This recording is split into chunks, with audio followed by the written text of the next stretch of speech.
Today, we're going to be testing out some reverb removal plugins. Now, I recently came across a video by this pretty lady right here, and she has a nice Lewitt microphone, yet she has a huge amount of reverb. So we're going to use some clips from her content, and we are going to find out if any of these reverb removal tools actually work. I mean, honestly, her audio quality is overall pretty good, but besides the reverb, it's not bad to listen to, but that reverb is definitely taking away from the quality of the audio.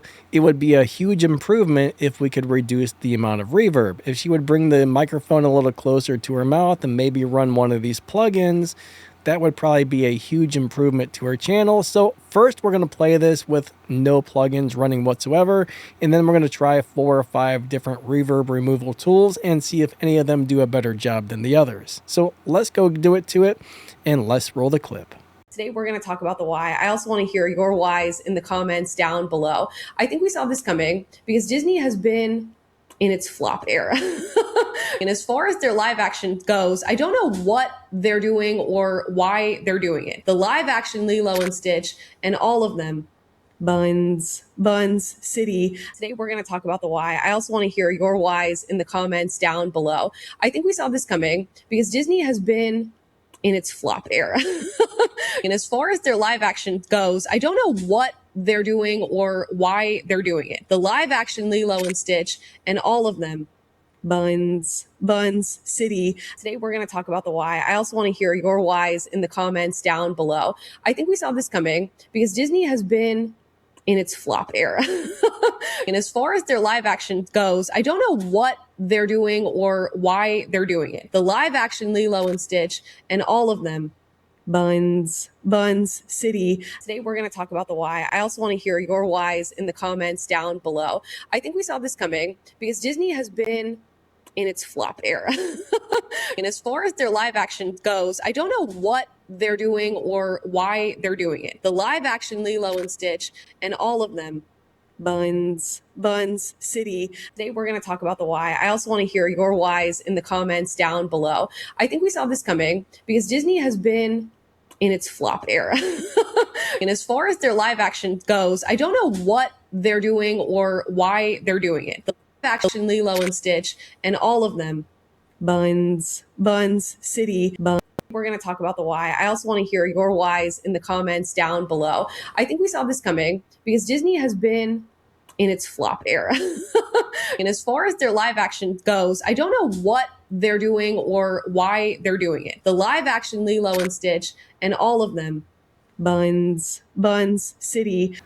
All right, so we tested several different reverb reduction tools, and you cannot work miracles. When you have a recording with that much reverb, well, unfortunately, those plugins are all going to struggle to deal with it just because there's so much of it.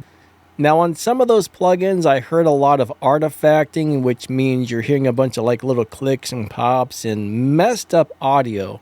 I didn't really notice that so much on the Acon Audio Dialogue Extract 2 plugin, and I didn't really notice too much on the regular Waves Clarity VX DeReverb. But what's kind of funny is the DeReverb Pro and the Izotope, which are supposed to be the best, seem to have the most artifacting and the most noticeable like little clicks and pops and things kind of degrading the audio quality.